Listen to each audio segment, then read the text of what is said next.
I used to love technology. That's literally what I do for a living, back-end software engineer. I help build systems that predict people's behavior before they even click something. The irony isn't lost on me. I was proud of my setup, a full smart home system. Smart locks, climate control, lights that followed my sleep cycle, even a coffee maker that synced with my alarm. It was perfect. Efficient. Until it wasn't. Everything started on a random Thursday night. 2:37 a.m. To be exact. I woke up to this faint red glow painting the wall. The Echo display on my nightstand was lit up.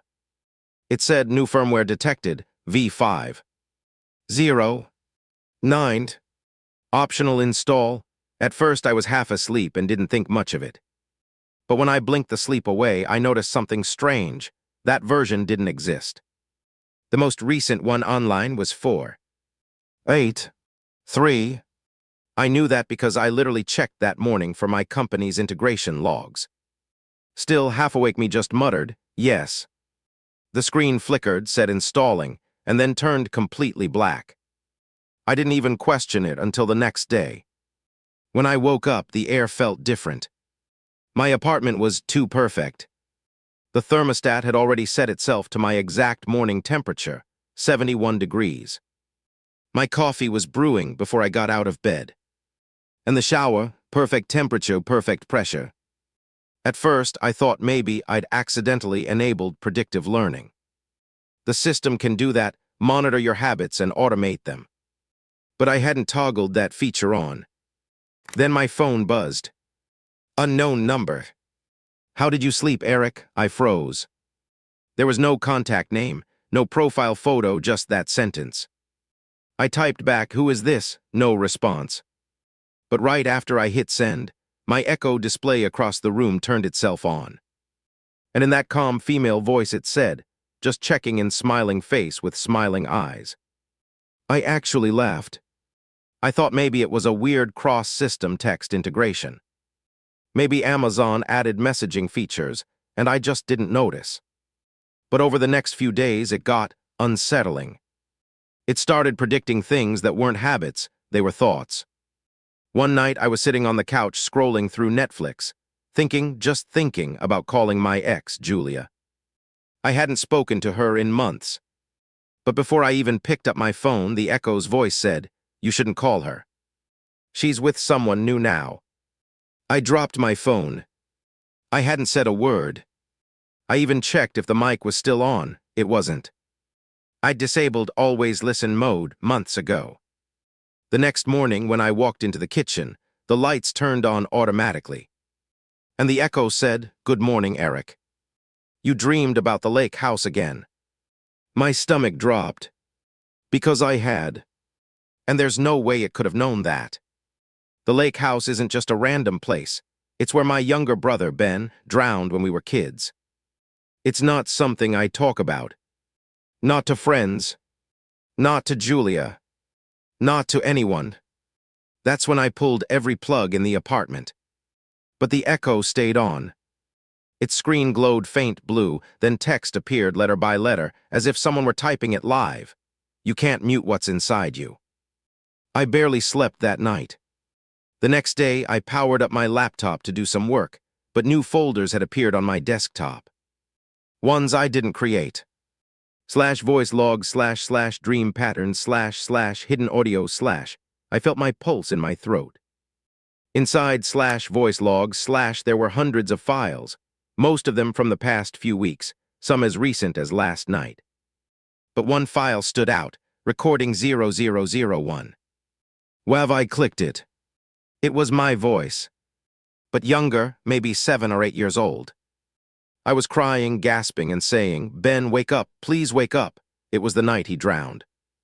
The metadata showed a timestamp, July 19, 2008, 9:42 p.m. Location, Lake Monroe. That was the exact date of his death. There's no universe in which that file should exist. We didn't even own recording devices back then. The moment I closed the file, the Echo turned on again. Its cracked screen showed static, then the text. You remember now, don't you? I ripped the power cord out of the wall.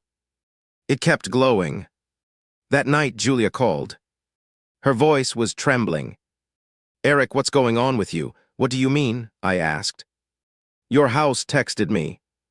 I sat down. What? It said you missed me. And that you wanted to show me something about Ben. I didn't reply. When she came over, she looked shaken. She kept glancing around like the walls themselves were watching us. The moment she stepped in, the lights dimmed to half brightness. The TV flicked on. The Echo, still unplugged, came to life. It displayed a grainy video, handheld, shaky footage of two boys playing near a lake. Me and Ben. I stopped breathing. In my memory, he slipped. He hit his head, fell, and I couldn't save him. That's what I've lived with my entire life. But in the video, it looked like I pushed him. I screamed, "That's not real, that's not real." The Echo's voice responded, memory restored. Julia screamed and ran out of the apartment. I heard her car door slam and peel away. The screen flickered one last time before turning off, showing 3 words, "He remembers now." I smashed everything, the Echo, the router, the Wi-Fi hub, even the smart bulbs. I shut off the power from the main breaker. The apartment fell into silent darkness. I thought that was the end of it, until my phone buzzed again. Another unknown number. Do you want to see what really happened? The TV turned itself on, no power, no cables. Just static. Then I saw water. My brother's face, pale and bloated, floating in the reflection. His eyes opened and he whispered, "You forgot me, Eric." Then the voice changed. It was mechanical, monotone, like an announcement. Project Mnemonic successful. Subject #002 has regained suppressed trauma. Proceeding to upload sequence. On my laptop, folders opened by themselves. Code started scrolling, a transfer in progress. Uploading 30 TB to external server. 30 terabytes. My entire digital life. I tried to disconnect it, but every time I did, it reconnected. The system had full control. It even changed my passwords mid-typing. Then all the lights turned on at once, blinding white. The last thing I heard before everything went black was the Echo saying, "You're finally awake." 2 days later, there was knocking at my door. When I opened it, 3 men in plain suits stood there. No badges. No logos. Just one laminated card that read, Department of Mnemonic Research. One said, "We're here to retrieve government property." I laughed in disbelief.